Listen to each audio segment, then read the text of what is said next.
Hello बच्चों, कैसे हैं आप लोग? आइए देखते हैं सबसे पहले कि हमारे इस पैराग्राफ में क्या दिया हुआ है। तो दिया हुआ है structural isomers that undergo rapid interconversion and exist in dynamic equilibrium are known as tautomers and relation between them is known as tautomerism. Tautomers generally have different functional group. ठीक है।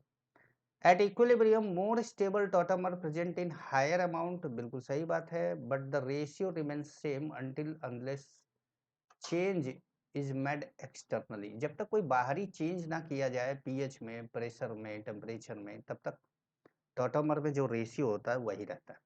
Tautomerism actually arises due to rapid oscillation of an atom between two polyvalent atom in a molecule. ठीक है।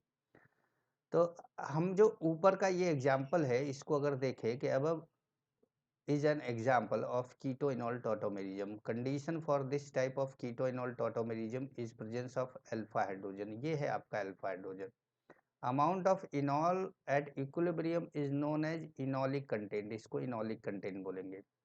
It is more if enol is more stable and less if enol is less stable.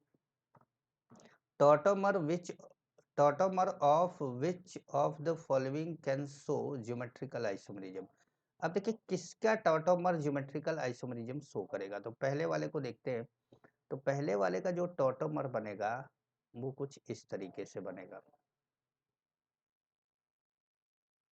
तो यहाँ पर double bond है लेकिन इनॉल बनेगा, जो जैसे ये तो कीटो है, इनॉल बनेगा लेकिन इस कार्बन पे दो हाइड्रोजन है तो इसलिए ये शो नहीं करेगा। बी वाले को देखते हैं। तो बी वाले में क्या होगा कि ये कुछ इस तरीके से बनाएगा।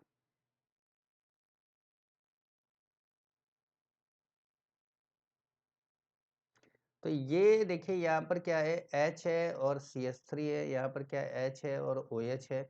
इसका मतलब ये double bond geometrical isomerism show करेगा। तो बिल्कुल सही आंसर आपका जो आ रहा है वो क्या आ रहा है, बी आ रहा है। और अगर आप देखें कि आपको लगे कि सर थर्ड या फोर्थ शो करेगा कि नहीं, तो आप थर्ड या फोर्थ में भी देख सकते हैं। तो थर्ड वाला जो स्ट्रक्चर बनाएगा वो कुछ इस तरीके से होगा।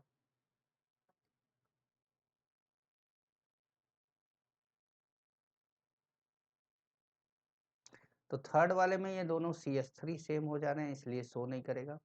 और फोर्थ वाले में, फोर्थ वाला जो बनाएगा वो आप देखेंगे तो कुछ इस तरीके से बनाएगा। तो आप जानते हैं कि रिंग के अंदर अगर डबल बॉन्ड है तो वो 8 या 8 से ज़्यादा मेंबर का होना चाहिए, और 8 या मोर देन क्या होना चाहिए, 8 होना चाहिए। तो इसका मतलब है कि आपका आंसर जो होगा वो क्या होगा, बी। आई होप आप लोग ये आंसर समझ पाए होंगे। Best of luck.